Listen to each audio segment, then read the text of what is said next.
En las antiguas calles empedradas de Toledo, cuando el ocaso de 1797 teñía de oro viejo los muros centenarios, Elvira de Almenara avanzaba con paso vacilante bajo el peso de su humillación. Las lágrimas no acudían ya a sus ojos. Habían cedido su lugar a una expresión de cristalina dignidad que realzaba la belleza oculta tras las pequeñas cicatrices que moteaban su rostro. La España que la rodeaba vivía tiempos de inquietud. Las noticias de Francia y la ejecución de los reyes hacía pocos años habían sembrado el temor entre la nobleza, mientras que el primer ministro Godoy conducía al país hacia una alianza peligrosa con los revolucionarios que muchos veían con recelo. Pero para Elvira, hija del respetado médico Miguel de Almenara, héroe de la epidemia de viruela que había asolado la provincia 15 años atrás, la revolución que ahora sacudía su mundo era íntima y dolorosa. «No puedo», había dicho don Cristóbal del Monte, heredero del marquesado de Villaseca, al verla por primera vez, tras meses de cartas donde había profesado un amor que ahora se revelaba falso. «No puedo unirme a una mujer cuyo rostro está marcado por la viruela». Apenas unas palabras pronunciadas con desdén que resonaron como una sentencia en el salón enmudecido ante la presencia de la flor innata de la sociedad toledana. Ahora Elvira caminaba bajo el frío húmedo, abrazando una maleta con poco más que su orgullo herido. Sus pasos la llevaron sin rumbo por callejuelas cada vez más oscuras. La noche había desplegado ya su velo negro sobre la ciudad cuando el agotamiento comenzó a vencer su resolución. El sonido de cascos sobre el empedrado rompió el silencio. Un caballo negro se detuvo a pocos pasos. Sobre él, un hombre cuya presencia parecía llenar el espacio entre los antiguos muros de piedra. «¿Os encontráis bien, señorita?», preguntó con voz grave pero amable. Elvira levantó la mirada, dispuesta a enfrentar otro posible desdén. En lugar de ello, encontró unos ojos que la miraban directamente, sin evitar sus cicatrices. «Estoy bien, señor. Solo descanso», respondió con la dignidad que le quedaba. «Permitidme presentarme. Soy don Lorenzo de Herrera, duque de Castañares», dijo inclinándose ligeramente. «Y debo insistir en que este lugar no es adecuado para una dama a estas horas». La mención del título nobiliario hizo que Elvira se tensara. Sin embargo, algo en la sinceridad de aquellos ojos oscuros la desarmó. Durante el breve trayecto hasta el solar de los Herrera, una elegante residencia en las afueras de Toledo, Elvira observó el perfil del duque, iluminado intermitentemente por las escasas farolas del camino. No parecía mayor de 40 años, pero había en su rostro aristocrático una gravedad que hablaba de penas profundas. La residencia era un edificio señorial rodeado por un jardín donde los rosales, ahora dormidos bajo el invierno, prometían una explosión de color en primavera. «Bienvenida a mi hogar», dijo don Lorenzo, mientras la conducía por un corredor iluminado por candelabros de plata. Un mayordomo de edad avanzada, Martín, los recibió con una expresión de sorpresa apenas disimulada, pero años de servicio a los Herrera le habían enseñado a guardar sus opiniones para sí mismo. Solo entonces, bajo la luz cálida de las lámparas, don Lorenzo pudo apreciar plenamente el rostro de su invitada. «Ahora que estáis a salvo, ¿me haríais el honor de decirme vuestro nombre?» «Elvira de Almenara, hija del doctor Miguel de Almenara». Un destello de reconocimiento iluminó los ojos del duque. «¿El médico que atendió la epidemia de viruela? Su nombre es venerado en toda Castilla». Hizo una pausa y añadió: «El cielo me ha permitido conocer a la hija del hombre a quien debo la vida de mi difunta esposa, al menos por unos años». Elvira sintió un escalofrío. El mundo de la nobleza española era más pequeño de lo que imaginaba. «Las cicatrices son testigos de las batallas que hemos librado, doña Elvira», continuó el duque. «A veces las más visibles son las menos importantes». Había algo en su tono que resonó en el alma de Elvira. Mientras cenaba, don Lorenzo la observaba con curiosidad. «Perdonad mi impertinencia, pero una dama de vuestra distinción no debería estar vagando sola. ¿Qué circunstancia os ha llevado a tal situación?» Elvira dudó, pero la genuina preocupación del duque la impulsó a hablar. «Fui rechazada públicamente por mi prometido», confesó con voz queda pero firme. «Don Cristóbal del Monte consideró que mis cicatrices eran un impedimento insalvable, a pesar de que conocía mi condición por cartas previas». Un destello de indignación cruzó el rostro del duque. «Conozco a los del Monte, su linaje es antiguo, pero sus valores son tan superficiales como el oro que recubre sus escudos». Con tono cauteloso pero decidido, le hizo una propuesta. «Quizás el destino os ha traído aquí por una razón, doña Elvira. Hace 2 inviernos perdí a mi esposa, y desde entonces mis hijos, Miguel de 7 años y Clara de 5, han carecido de una presencia femenina que guíe su educación. Si lo deseáis, podríais quedaros como institutriz». «¿Me ofrece una posición sin conocerme, excelencia?» El duque sonrió por primera vez. «Sois hija de un hombre respetado. Además, presiento que vuestro corazón guarda la bondad necesaria para ayudar a mis hijos». Aquella noche, Elvira contempló el fuego que crepitaba en la chimenea mientras reflexionaba sobre el extraordinario giro que había dado su vida. De prometida despreciada a institutriz en la casa de un duque. El destino, pensó, tenía un peculiar sentido del humor. La mañana siguiente trajo el primer encuentro con los hijos del duque. Miguel, el mayor, la observó con la franca curiosidad propia de su edad, mientras que Clara se escondió tras las faldas de su niñera, doña Juana, una mujer mayor que había servido a la familia desde antes del nacimiento del propio duque. «Los niños han sido informados de que seréis su nueva institutriz», explicó doña Juana con cierta reserva.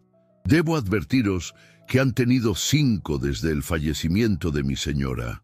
Elvira se arrodilló para quedar a la altura de los pequeños. «Buenos días, me llamo Elvira y estoy muy contenta de conoceros». Miguel se adelantó con la confianza de quien ha sido educado para liderar. «¿Por qué tenéis manchas en la cara?», preguntó sin rodeos. La niñera ahogó una exclamación, pero Elvira sonrió. «Son cicatrices de una enfermedad que tuve cuando era pequeña, como tú. Se llama viruela». El niño asintió, procesando la información. «Mi madre también está marcada», dijo inesperadamente. «Pero sus marcas no se ven. Papá dice que están en su corazón, en el cielo». Clara, aparentemente animada por la respuesta franca, se atrevió a salir de su escondite. «¿Sabes contar cuentos?». La señorita Isabela se iba siempre antes del cuento, dijo, refiriéndose claramente a una institutriz anterior. Los primeros días fueron difíciles. Miguel mostraba una resistencia pasiva a las lecciones, probando los límites de la paciencia de Elvira, mientras Clara alternaba entre momentos de dulzura y súbitos estallidos de llanto llamando a su madre. Doña Juana observaba desde la distancia, claramente escéptica sobre la permanencia de la nueva institutriz. Una tarde, cuando llevaba apenas 2 semanas en el solar, Elvira encontró a Miguel escondido en la biblioteca, contemplando un retrato de su madre. «Se llamaba Isabel», dijo el niño al notar su presencia. «Era la más hermosa de Toledo», dice papá. Elvira se sentó a su lado, guardando una distancia respetuosa. «Debió ser una persona maravillosa». «Lo era», asintió Miguel. «Contaba los mejores cuentos y sabía el nombre de todas las estrellas». Hizo una pausa y añadió con voz quebrada: «A veces no recuerdo bien su cara». Elvira sintió que el corazón se le encogía. «Eso no significa que la quieras menos», dijo suavemente. «Significa que eras muy pequeño, pero ella sigue viviendo en ti, en tus ojos, que según me ha dicho tu padre, son idénticos a los suyos». El niño la miró con sorpresa. «¿De verdad? ¿De verdad?». Y estoy segura de que está muy orgullosa del niño inteligente y valiente en que te estás convirtiendo. Fue un momento breve, pero algo cambió entre ellos. No una aceptación completa, pero sí el inicio de una confianza frágil. Con Clara, el avance vino tras una tormenta particularmente violenta que azotó Toledo semanas después. La niña, aterrorizada por los truenos, se había escondido bajo su cama. Elvira, al encontrarla, no intentó sacarla a la fuerza. «¿Sabes? Cuando yo tenía tu edad, también me daban miedo las tormentas», confesó sentándose en el suelo junto a la cama. «Mi madre me enseñó una canción que ayudaba a espantar el miedo. ¿Quieres aprenderla?». Comenzó a cantar suavemente una nana popular de su infancia. Poco a poco, la niña salió de su escondite y se acurrucó junto a ella, uniéndose tímidamente al estribillo. Mientras tanto, en otro rincón de Toledo, una mujer contemplaba con gesto adusto el fuego de su chimenea. Doña Leonor de Monterreal, condesa viuda de 38 años, releía con creciente irritación la carta que acababa de recibir. «¿Está segura la informante?», preguntó a su doncella. «Completamente, señora. La nueva institutriz es la misma mujer que fue rechazada por don Cristóbal. Y según Tomasa, ya ha conseguido ganarse a los niños». La condesa arrugó la carta y la arrojó al fuego. Su relación con los Herrera era antigua y compleja. Prima lejana de la difunta duquesa, había albergado esperanzas de convertirse en la segunda esposa de don Lorenzo desde el momento mismo del funeral. Durante 2 años había cultivado pacientemente su posición, visitando el solar con la frecuencia justa para no despertar habladurías, ofreciendo consuelo discreto y ganándose la confianza de las familias influyentes de Toledo. «Don Lorenzo debe estar ciego», murmuró, «o hechizado por esa advenediza. Pero no importa. Tenemos tiempo y recursos para remediar la situación». Se levantó y se acercó a un escritorio, donde escribió una breve nota. «Lleva esto a don Cristóbal del Monte. Dile que requiero su presencia mañana sin falta». En los meses siguientes, Elvira estableció una rutina con los niños. La resistencia inicial fue cediendo gradualmente a medida que su constancia y afecto sincero derribaban las barreras que el miedo al abandono había erigido en los pequeños corazones. Don Lorenzo observaba con creciente admiración cómo aquella joven marcada por el desprecio se ganaba el cariño de sus hijos. La escuchaba cantar nanas a Clara cuando la pequeña tenía pesadillas, o explicar pacientemente a Miguel los misterios de la geografía con entusiasmo contagioso. Una tarde de marzo, cuando los primeros brotes comenzaban a aparecer en el rosal favorito de la difunta duquesa, don Lorenzo encontró a Elvira leyendo una carta con expresión preocupada. «¿Malas noticias?», preguntó. Elvira dobló apresuradamente el papel. «Mi padre está enfermo», confesó. «Nada grave, según mi madre, pero a su edad cualquier achaque preocupa». Don Lorenzo asintió comprensivamente. «Deberíais visitarlos. Vuestra ausencia ha sido larga y, aunque comprendo vuestros motivos, los lazos familiares son sagrados. No quisiera abandonar a los niños justo cuando empiezan a confiar en mí. Unos días no cambiarán el afecto que os han tomado», aseguró el duque. «Además, tal vez sea tiempo de que conozcáis otra faceta de Toledo». Con cierta reticencia, Elvira aceptó la invitación a acompañar al duque y sus hijos a la celebración del Domingo de Ramos, evento que marcaba el inicio de la Semana Santa y reunía a toda la sociedad toledana. El día señalado, vestida con un sencillo pero elegante traje que el duque había insistido en regalarle, Elvira experimentó su primera aparición pública desde la humillación. Las miradas curiosas y los cuchicheos la siguieron por las calles engalanadas, pero la presencia protectora de don Lorenzo y las manos pequeñas de Miguel y Clara, aferradas a las suyas, le infundieron un valor inesperado. Fue durante la procesión cuando avistó a 2 figuras conocidas entre la multitud, don Cristóbal del Monte y, a su lado, una dama elegante de mediana edad que la observaba con intensidad inquietante. Elvira apartó la mirada, pero la sensación de ser estudiada persistió durante toda la ceremonia. La condesa de Monterreal parece especialmente interesada en vos, comentó don Lorenzo discretamente mientras regresaban al solar. Os observaba como el halcón a la paloma. ¿La conocéis bien?, preguntó Elvira, sorprendida por la agudeza de su observación. Es prima lejana de mi difunta esposa. Una mujer de agudo intelecto y ambiciones aún más agudas, respondió con un deje de ironía. Ha sido una presencia constante desde el fallecimiento de Isabel, ofreciendo consuelo con una generosidad que solo puede calificarse de estratégica. La franqueza de su comentario hizo sonreír a Elvira, pero una inquietud persistió en su mente. ¿Por qué la condesa la observaba con tal intensidad? ¿Y qué hacía en compañía de don Cristóbal? La respuesta llegó pocos días después, en forma de una visita inesperada.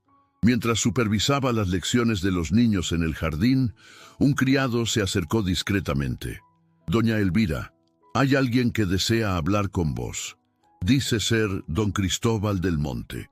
El nombre cayó como una piedra en el estanque sereno en que se había convertido su vida.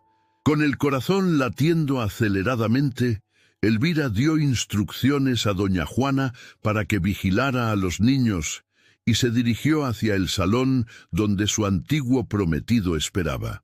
Don Cristóbal se levantó nerviosamente al verla entrar. Ya no mostraba el desdén de su último encuentro, sino una inquietud palpable.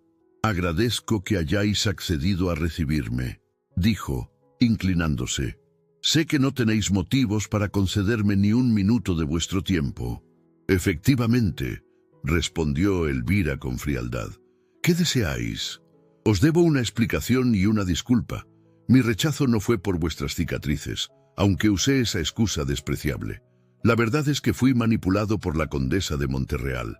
«¿La condesa? ¿Qué interés tendría ella en nuestro compromiso? El mismo que tiene ahora en vuestra posición en el solar de los Herrera», respondió don Cristóbal. «Doña Leonor ambiciona convertirse en la nueva duquesa. Cuando supo del antiguo vínculo entre vuestro padre y don Lorenzo, temió que pudierais convertiros en una rival. La revelación dejó a Elvira sin palabras. Todo había sido una intriga, un juego cruel del que había sido víctima inocente. Me chantajeó con una deuda de juego de mi padre», continuó don Cristóbal. «Si no os rechazaba públicamente, mi familia quedaría arruinada. Acepté por cobardía, lo reconozco, pero desde entonces no he conocido un momento de paz». «¿Por qué me lo contáis ahora?» «Porque la condesa continúa sus maquinaciones. Está esparciendo rumores sobre vos, insinuaciones maliciosas sobre vuestra presencia en el solar. Temo que prepare algo más grave». «¿Qué podría hacer?», preguntó Elvira, inquieta. Don Cristóbal bajó la voz. «Tiene ojos y oídos en el solar. Una de las criadas, Tomasa, le informa sobre todo lo que ocurre aquí, y posee un documento». Dudó. «Un documento que podría poner en cuestión la legitimidad del título del duque». «¿Qué tipo de documento?», preguntó Elvira, cada vez más alarmada. «Un registro bautismal del verdadero heredero, junto con la prueba de adopción secreta. Lo obtuvo del archivo parroquial de San Juan de los Reyes mediante sobornos. No sé si es auténtico o una falsificación, pero la condesa está convencida de su poder». Elvira sintió un escalofrío. Si tal documento existía, representaba una amenaza real no solo para don Lorenzo, sino para el futuro de Miguel y Clara. «Os ruego, señor, decidme por qué me reveláis todo esto ahora», inquirió Elvira con intensidad. «¿Por qué arriesgaros enfrentando a la condesa?». Don Cristóbal la miró directamente, con una mezcla de vergüenza y determinación. «Porque he pasado meses atormentado por la culpa», confesó. «Cada noche El recuerdo de vuestro rostro digno, frente a mi cobarde rechazo, me ha perseguido.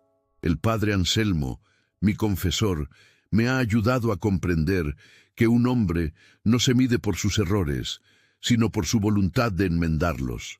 Hizo una pausa y añadió: la condesa cree que me tiene bajo su control, pero ya no. He decidido recuperar mi honor, aunque sea lo último que haga en Toledo. Con esa inquietante advertencia resonando en su mente, Elvira regresó junto a los niños. Durante el resto del día, piezas del rompecabezas que no sabía que estaba armando comenzaron a encajar. Comentarios del servicio, objetos que cambiaban de lugar, la insistencia de Tomasa, una joven criada, en limpiar sus aposentos personalmente. Esa noche, mientras los niños dormían, Elvira buscó a don Lorenzo en su despacho. Le relató su encuentro con don Cristóbal y las revelaciones sobre las intrigas de la condesa. A medida que Elvira hablaba, el rostro de don Lorenzo se ensombrecía. ¿Mencionó don Cristóbal qué documento posee doña Leonor?, preguntó con una calma que parecía forzada. Algo que podría cuestionar la legitimidad de vuestro título, respondió Elvira. No dio más detalles. Don Lorenzo guardó silencio un momento, como si sopesara la gravedad de lo que estaba a punto de revelar. Mi abuelo, el anterior duque, no era realmente un Herrera por sangre, dijo finalmente. Fue adoptado secretamente tras la muerte del verdadero heredero. Solo unos pocos conocían la verdad, entre ellos el difunto esposo de doña Leonor. Eso significa que vuestro título podría ser cuestionado ante el Consejo de Castilla, y con él, mis derechos sobre mis propios hijos y nuestras propiedades. La ley es inflexible en estos asuntos. Martín, el mayordomo, que había entrado silenciosamente con una bandeja, carraspeó discretamente. «Si me permite, Excelencia», dijo con el respeto de quien ha servido a una familia durante décadas, «la señora condesa no actúa solo por ambición. Hay resentimiento más antiguo en su corazón». «¿Qué quieres decir, Martín?», preguntó el duque, sorprendido por la intervención. «Hace años, cuando erais jóvenes, la condesa, entonces solo doña Leonor, esperaba vuestra propuesta. Pero el viejo duque, vuestro padre, arregló vuestro matrimonio con doña Isabel. Nunca perdonó lo que consideró un desprecio. La revelación añadía una nueva dimensión a las maquinaciones de la condesa. No era solo ambición, sino venganza largamente meditada. Los días siguientes transcurrieron en tensa espera. Don Lorenzo reforzó discretamente la seguridad del solar, mientras Elvira mantenía a los niños alejados de oídos indiscretos. Doña Juana, la niñera, resultó ser una aliada inesperada.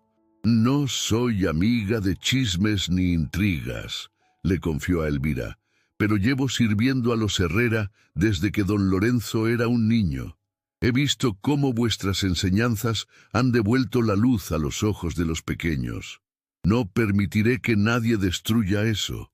Una mañana de abril, mientras Elvira supervisaba a los niños jugando en el jardín, un grito agudo rompió la paz del solar.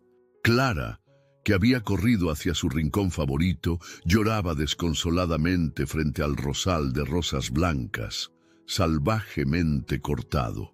«Fue la señora de los ojos fríos», sollozó la niña.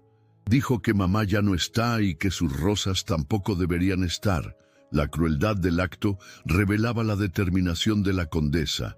No se trataba solo de ambición, sino de una voluntad destructiva que no respetaba ni siquiera la memoria sagrada de los muertos.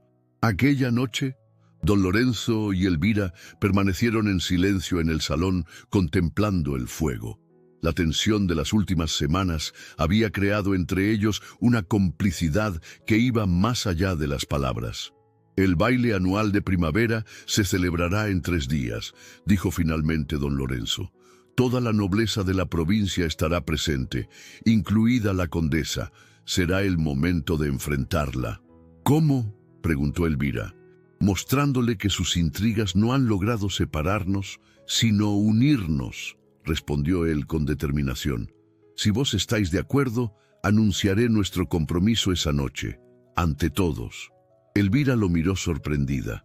¿Me estáis proponiendo matrimonio para salvar vuestro título? Os estoy proponiendo matrimonio porque os he llegado a admirar y apreciar más de lo que creía posible, respondió él con sinceridad. Los niños os adoran, y yo he descubierto en vos una compañera que nunca esperé encontrar. La noche del baile llegó con la pompa y el esplendor propios de la nobleza castellana. Don Lorenzo había encargado para Elvira un vestido de seda verde oscuro que realzaba el color de sus ojos y complementaba perfectamente con la sobria elegancia de su propio atuendo. Al entrar en el salón de baile del brazo del duque, Elvira sintió todas las miradas fijas en ella. La condesa de Monterreal, una mujer de belleza madura y ojos calculadores, los observaba desde el otro lado del salón como un halcón estudia a su presa. A su lado se encontraba don Cristóbal, visiblemente incómodo. Cuando la orquesta inició un minué, don Lorenzo condujo a Elvira al centro de la pista. «No temáis», susurró él mientras comenzaban los primeros pasos de la danza. «Estáis más hermosa que todas las damas presentes juntas». «Mis cicatrices no han desaparecido», respondió ella con una sonrisa triste. «Vuestras cicatrices son medallas de honor», replicó él. «Muestran que habéis luchado y sobrevivido». A medida que avanzaba la velada, la tensión crecía. Finalmente, doña Leonor se acercó a ellos durante un descanso de la música. «Qué sorpresa veros aquí, doña Elvira», dijo con falsa cordialidad. «No sabía que las institutrices frecuentaran estos eventos». «Doña Elvira no está aquí como institutriz», respondió don Lorenzo, «sino como mi invitada de honor». La condesa entrecerró los ojos. «Qué considerado por vuestra parte, excelencia. Aunque me pregunto qué pensaría vuestra difunta esposa de tales consideraciones». El gobernador reclamaba la atención de los presentes para los tradicionales anuncios y brindis. Don Lorenzo se dirigió hacia el centro del salón.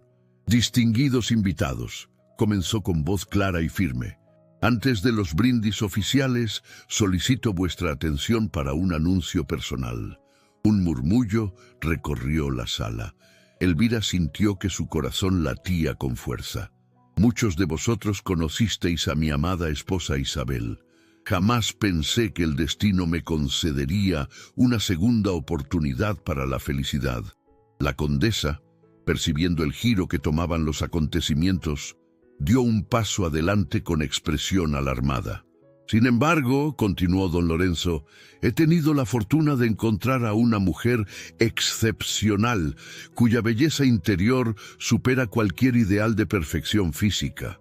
Extendió su mano hacia Elvira, invitándola a unirse a él.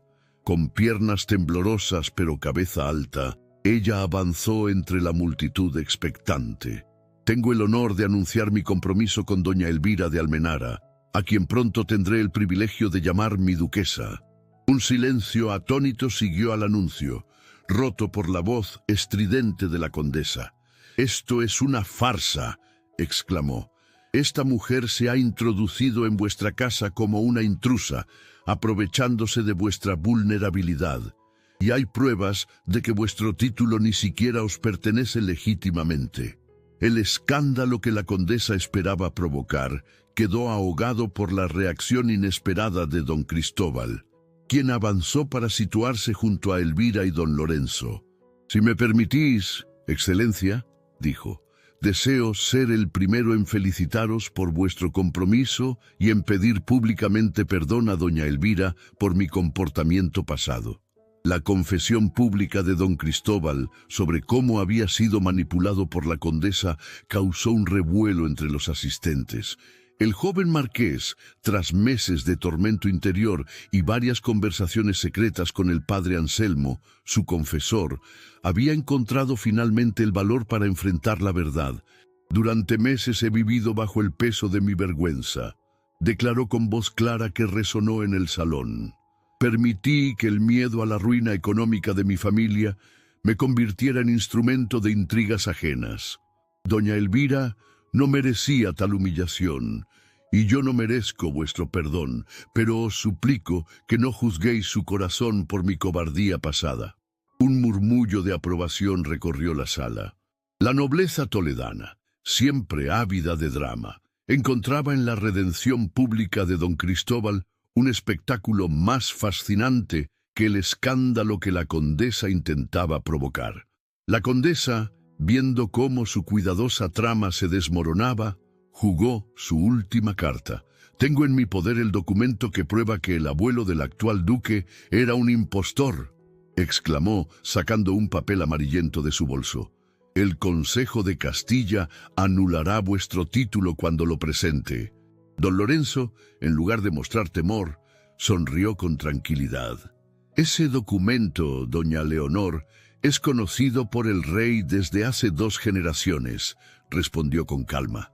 Mi abuelo fue legitimado por decreto real en reconocimiento a sus servicios durante la guerra.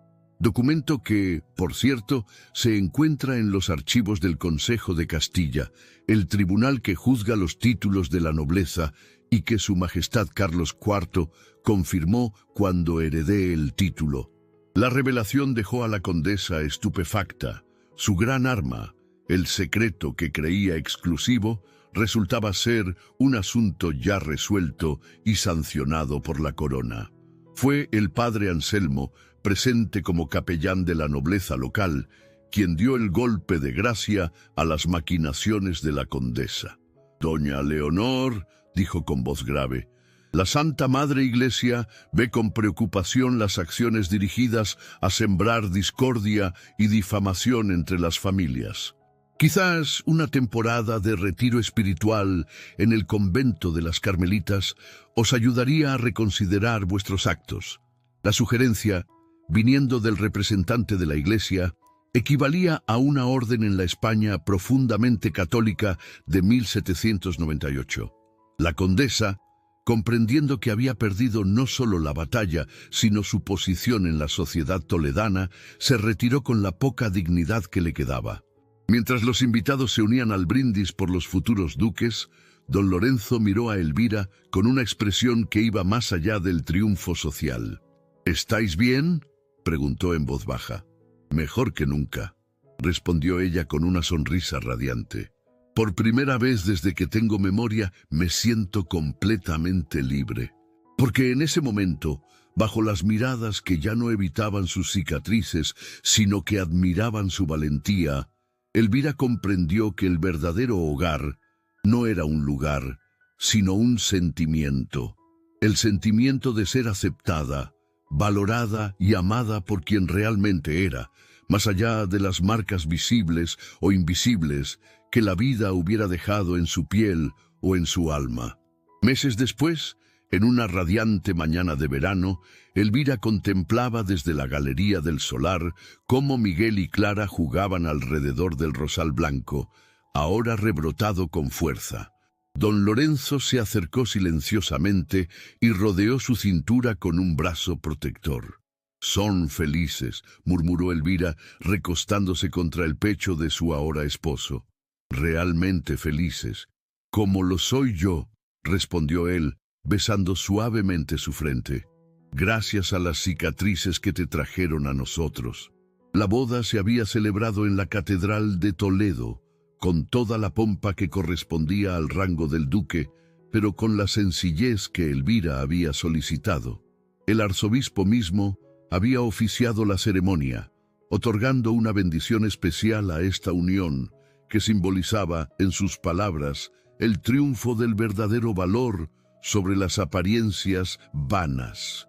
Los padres de Elvira, finalmente informados de la extraordinaria transformación en la vida de su hija, habían asistido con lágrimas de orgullo. El doctor Almenara, ya recuperado de su dolencia, había caminado con paso firme junto a su hija hasta el altar, donde don Lorenzo esperaba con una mirada que hablaba más que cualquier voto matrimonial. Clara había esparcido pétalos blancos del rosal renacido, mientras Miguel, portaba los anillos con la solemnidad de quien comprende la importancia del momento. Doña Juana y Martín, representando a la antigua guardia del solar, habían observado la ceremonia con la satisfacción de quienes ven renacer una casa que temieron perdida. Don Cristóbal, en un gesto final de redención, había enviado como regalo de bodas un retrato de Elvira realizado por el mejor pintor de Madrid, donde sus cicatrices aparecían no como defectos, sino como parte integral de su belleza única. El retrato ocupaba ahora un lugar de honor junto al de la primera duquesa, simbolizando la continuidad y renovación de la familia Herrera. En cuanto a la condesa, los rumores afirmaban que había encontrado en el retiro carmelita una paz que nunca conoció en los salones de la nobleza. El padre Anselmo, que la visitaba regularmente, reportaba que su alma atormentada comenzaba a sanar lejos de las intrigas mundanas. Y mientras el sol de Castilla bañaba el jardín con su luz dorada, Elvira pensó que las marcas de la viruela, que una vez creyó una maldición, habían resultado ser el mapa que la condujo exactamente donde su corazón necesitaba estar. ¿Sabes qué me dijo Miguel anoche?, preguntó don Lorenzo, interrumpiendo sus pensamientos. ¿Qué te dijo?, respondió Elvira, curiosa por la sonrisa que iluminaba el rostro de su esposo. Me dijo que ahora entiende por qué el cielo te envió con cicatrices, respondió el duque, porque así nadie más podría verte como te vemos nosotros, padre, como nuestra verdadera familia. Elvira sintió que las lágrimas acudían a sus ojos, pero esta vez eran lágrimas de pura felicidad. Miguel, con la sabiduría inesperada de los niños, había expresado una verdad profunda. A veces son nuestras imperfecciones las que nos conducen a nuestro destino perfecto. Porque a veces el destino escribe con tinta invisible nuestros más hermosos capítulos, y son precisamente nuestras heridas las que nos conducen hacia la verdadera sanación. Querido oyente, gracias por acompañarme en esta historia de amor de una época en que el corazón valiente desafiaba las convenciones sociales. Si este romance histórico tocó tu alma, déjame tu like y suscríbete al canal para más romances de época que te harán suspirar y soñar.